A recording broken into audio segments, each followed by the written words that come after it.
Post office GDS ग्रामीण डाकसेवक भरती 2025 महाराष्ट्र तर पहा विद्यार्थी मित्रांनो, नुकताच या ठिकाणी पोस्ट ऑफिस जीडीएस ग्रामीण डाकसेवक भरती संदर्भात अपडेट या ठिकाणी आलेला आहे। आणि जागांचा जर आपण विचार केला तर जवळपास 30 ते 32 हजार प्लस जागांसाठी पोस्ट ऑफिस जीडीएस ग्रामीण डाकसेवकची भरती निघत आहे। आणि शिक्षण फक्त 10वी पास लागते। महाराष्ट्रातील आपण कोणत्याही जिल्ह्यातले असाल तर मुला मुलींना फॉर्म भरता येणार आहे पोस्ट ऑफिस जीडीएस ग्रामीण डाकसेवक भरतीमध्ये। आणि आपलं जर या भरतीमध्ये सिलेक्शन झालं तर पगार सुद्धा आपल्याला 10,000 ते 24,000 रुपये महिना भेटणार, 12,000 ते 29,000 रुपये महिना आपल्याला भेटणार आहे। आणि पोस्ट ऑफिस जीडीएस ग्रामीण डाकसेवक भरतीची टेंटेटिव्ह डेट या ठिकाणी आलाय, तर ते डेट सुद्धा मी तुम्हाला या व्हिडिओच्या माध्यमातून सांगणार आहे। पोस्ट ऑफिस जीडीएस ग्रामीण डाकसेवकचे फॉर्म भरणे केव्हापासून चालू होत आहे, पोस्ट ऑफिस जीडीएस ग्रामीण डाकसेवकचे फॉर्म भरणे शेवटची तारीख काय आहे, फॉर्म भरण्याची एडिटिंगची तारीख काय, त्याचबरोबर पहिली लिस्ट कधीपर्यंत येणार आहे, संपूर्ण आपण बोलणार आहे। आणि आपल्याला डॉक्युमेंट कोणकोणते लागते पोस्ट ऑफिस जीडीएस ग्रामीण डाकसेवक भरतीमध्ये याबद्दल सुद्धा तुम्हाला सांगणार आहे। फॉर्म भरताना कोणते डॉक्युमेंट लागणार आहे, सिलेक्शनच्या वेळेस कोणते डॉक्युमेंट आपल्याला लागणार आहे, संपूर्ण माहिती मी तुम्हाला आजच्या व्हिडिओच्या माध्यमातून पोस्ट ऑफिस जीडीएस ग्रामीण डाकसेवक भरतीबद्दल सांगणार आहे।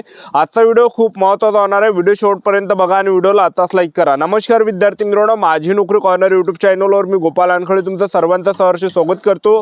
तर मित्रांनो, व्हिडिओचा थंबनेल बघून तुमच्या लक्षात आलं असेल की आपला व्हिडिओ कोणत्या टॉपिकवर होणार आहे। व्हिडिओ सुरू करण्याच्या आधी आपल्या यूट्यूब चॅनलला सबस्क्राइब करा, जेणेकरून प्रत्येक भरतीची अपडेट तुमच्यापर्यंत सर्वात आधी पोहोचेल।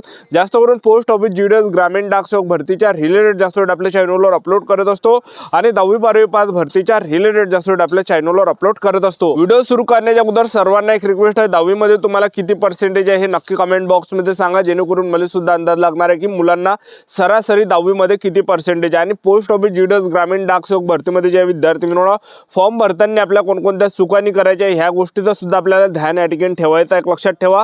तर पहा, पोस्ट ऑफिस जीडीएस ग्रामीण डाकसेवक मध्ये आपण वयोमर्यादा जर विचार केला तर 18 ते 40 वर्षापर्यंत वयोमर्यादा राहते।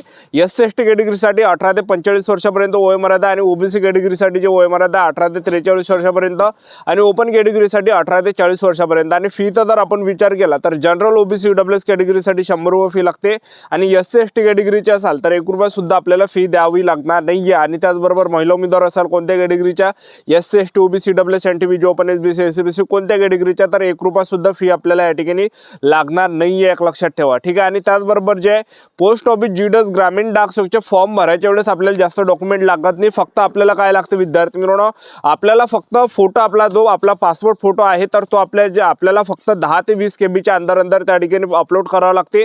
आणि आपले सिग्नेचर जे विद्यार्थी मित्रांनो आपल्याला अपलोड करावं लागते 10 ते 20 केबीच्या अंदर, ठीक आहे। तर अशा प्रकारे त्या ठिकाणी मी समोर या ठिकाणी सांगणारच आहे ज्यावेळेस फॉर्म भरणे चालू झाले कशा प्रकारे आपल्याला फॉर्म भरायचा आहे याबद्दल।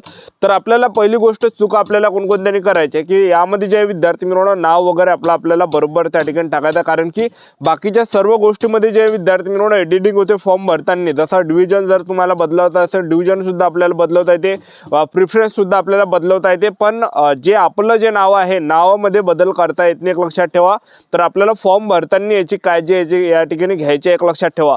तर आपल्याला फॉर्म भरायच्या वेळेस जास्त डॉक्युमेंट लागत नाही। पोस्ट ऑफिस जीडीएस ग्रामीण डाकसेवकच्या फक्त 10वीची मार्कशीट आपल्याला पाहिजे, फक्त त्याच्यावरचे आपल्याला मार्क टाकाले की आपल्याला मराठीमध्ये किती मार्क आहे, त्याचबरोबर या ठिकाणी आपल्याला इंग्रजीमध्ये किती आहे, हिंदीमध्ये किती आहे, त्याचबरोबर जे गणितामध्ये किती आहे, विज्ञानमध्ये किती आहे, गणितमध्ये किती आहे, हे काही आपल्याला मार्क टाकासाठी जे विद्यार्थी मित्रांनो 10वीची मार्कशीट त्या ठिकाणी लागते, बाकी काही लागत नाही। आणि आधार कार्ड आपल्याला लागते आणि त्याचबरोबर आपल्याला आपला जो ईमेल आयडी आहे ईमेल आयडी आपल्याला फॉर्म भरताना लागते, मोबाईल नंबर आपल्याला लागते, कारण की ईमेल आयडीवर ओटीपी जाते, त्याचबरोबर मोबाईल नंबरवर ओटीपी जाते। आणि आपल्या मोबाईलमध्ये बॅलन्स या ठिकाणी असलं पाहिजे। जिओमध्ये तर ओटीपी येतेच, पण वोडाफोनचं जर तुमचं सिम असेल एअरटेलचं असेल तर त्यामध्ये जे विद्यार्थी मित्रांनो ओटीपी येत नाही बॅलन्स असल्याशिवाय, एक लक्षात ठेवा, बॅलन्स असेल तरच आपला ओटीपी येते। तर आपल्याला हे काही गोष्टी त्या ठिकाणी लक्षात ठेवायचं आहे। तर पहा, आणि यामध्ये 3 पदं असणार आहे। पहिलं जे पद आहे एबीपीएमचं पद आहे, त्याला असिस्टंट ब्रँच पोस्ट मास्टर म्हटलं जाते। यामध्ये जर आपलं सिलेक्शन झालं तर पगार आपल्याला 10,000 ते 24,000 पर्यंत भेटणार। आणि एक बीपीएमचं पद आहे, त्याला ब्रँच पोस्ट मास्टर म्हटलं जाते, हे सर्वात हायफाय पद आहे। यामध्ये जे आपल्याला पगार भेटणार आहे तर 12,000 ते 29,000 रुपये महिना आपल्याला भेटणार आहे। त्याचबरोबर डाकसेवकचं पद आहे, डाकसेवकमध्ये जर आपलं सिलेक्शन झालं तर पगार आपल्याला भेटणार आहे 10,000 ते 24,000च्या दरम्यान। तर बा पोस्ट ऑफिस जीडीएस ग्रामीण डाक सेवकचं नुकतं अपडेट या ठिकाणी आलं आहे, टेंटेटिव्ह डेट आलेला आहे. तर मी तुम्हाला या ठिकाणी स्क्रीनवर दाखवून देतो, बघू शकता तुम्ही या ठिकाणी. तर हे पत्रक या ठिकाणी आलं आहे. तर बघू शकता जे सब्जेक्ट आहे, subject GDS online engagement schedule 1 January 2026 preparatory exercise and timeline for online application. त्यानंतर बा sir and madam, this is regarding the preparatory exercise to be carry out by division and circle for GDS online engagement schedule 1 January 2026 and timeline for submission of online application in the GDS engagement portal. In this context, following timeline for different activities related to current schedule of GDS online engagement have been decided. तर बा पहिल्यामध्ये काय म्हटलं या ठिकाणी, vacancy capturing by the division 5 जानेवारी 2026 ते 12 जानेवारी 2026 पर्यंत. आणि दुसऱ्यामध्ये काय म्हटलं की approval of the vacancy capture by the division by the circle, तर हे 12 जानेवारी ते 14 जानेवारी पर्यंत. त्यानंतर तिसऱ्यामध्ये काय म्हटलं की approval of vacancy by the direct overhead, तर 14 जानेवारी पर्यंत.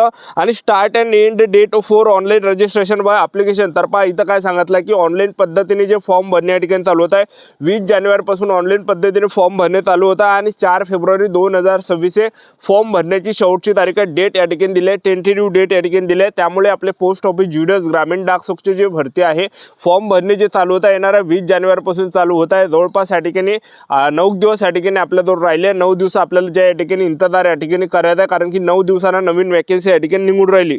आणि त्याचबरोबर त्यानंतर काय म्हटलं आहे की date and time for submission of online application. Payment करण्याची जी शेवटची तारीख असणार आहे 25 जानेवारी ते 5 फेब्रुवारी 2026 पर्यंत. आणि डेट फॉर कलेक्शन जे एडिटिंगची जी तारीख आहे 8 फेब्रुवारी 2026 ते 10 फेब्रुवारी 2026 पर्यंत. आणि पहिली जी लिस्ट लागणार आहे 20 फेब्रुवारी 2026 मध्ये या ठिकाणी लिस्ट लागणार आहे, पहिलीवाली रिझल्ट त्या ठिकाणी लागणार आहे. पोस्ट ऑफिस जीडीएस ग्रामीण डाक सेवकचं हे पत्रक या ठिकाणी आलं आहे. तर मी मराठीमध्ये तुम्हाला या ठिकाणी वाचून दाखवतो. तर विषय जो आहे जीडीएस ऑनलाईन सहभाग वेळापत्रक 1 जानेवारी 2026 तयारी आणि ऑनलाईन अर्जासाठी वेळापत्रक दिलेलं आहे. हे सर अँड मॅडम, हे जीडीएस ऑनलाईन सहभागासाठी विभाग आणि मंडळाद्वारे करावयाच्या तयारीच्या सराव वेळापत्रक 1 जानेवारी 2026 अँड जीडीएस सहभाग पोर्टलमध्ये ऑनलाईन अर्ज सादर करण्याच्या वेळेचे संदर्भात आहे. या संदर्भात जीडीएस ऑनलाईन सहभागाच्या सध्याच्या वेळापत्रकाशी संबंधित विविध उपक्रमांसाठी खालील वेळापत्रके निश्चित करण्यात आलं आहे.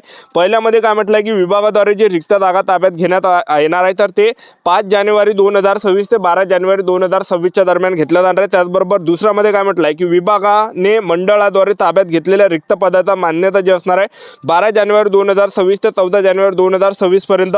त्यानंतर तिसऱ्यामध्ये मग काय म्हटलं आहे की थेट भाषणाद्वारे रिक्त पदांना मान्यता भेटणार आहे 14 जानेवारी 2026 पर्यंत. चौथ्यामध्ये काय म्हटलं की ऑनलाईन नोंदणीसाठी सुरुवात आणि शेवटची तारीख जी अर्जदारांसाठी असणार आहे, तर ते 20 जानेवारी 2026 पासून ऑनलाईन पद्धतीने फॉर्म भरणे चालू होणार आहे. 4 फेब्रुवारी 2026 हे फॉर्म भरण्याची शेवटची तारीख आहे. तर ऑनलाईन पद्धतीने जे फॉर्म भरणे चालू होत आहे 20 जानेवारी 2026 पासून फॉर्म भरणे चालू होतं आणि 4 फेब्रुवारी 2026 हे फॉर्म भरणे शेवटची तारीख आहे. पाचव्यामध्ये काय म्हटलं की ऑनलाईन अर्ज सादर करण्याची आणि शुल्क भरण्याची तारीख जी पेमेंटची जी तारीख आहे 25 जानेवारी 2026 ते 5 फेब्रुवारी 2026 पर्यंत. त्यानंतर अर्जात दुरुस्तीची जी तारीख आहे, एडिटिंग जर आपल्याला करायचं असेल तर 8 फेब्रुवारी 2026 ते 10 फेब्रुवारी 2026 दरम्यान आपल्याला एडिटिंग करता येणार आहे. जसं तुम्ही या ठिकाणी डिव्हिजन तुमच्या या ठिकाणी फॉर्म भरताना डिव्हिजन वगैरे चुकलं किंवा फॉर्म भरताना आपलं मार्क वगैरे चुकलं, हे काय एडिटिंग आपल्याला त्या ठिकाणी करता येणार आहे, लक्षात ठेवा. त्यानंतर काय म्हटलं आहे तर बा या ठिकाणी 7मध्ये काय म्हटलं यादी जी लागणार आहे तर 20 फेब्रुवारी 2026 ला लिस्ट लागणार आहे. तर पोस्ट ऑफिस जीडीएस ग्रामीण डाक सेवकचा जो रिझल्ट आहे 20 फेब्रुवारीला या ठिकाणी लागणार आहे. अशा प्रकारे प्रोसेस आपल्याला संयम या ठिकाणी ठेवत आहे. वेळोवेळी अपडेट मी तुम्हाला आपल्या यूट्यूब चॅनलच्या माध्यमातून करणार आहे. आजच्यासाठी इथंच थांबतो. भेटूया नेक्स्ट व्हिडिओमध्ये. जय हिंद, जय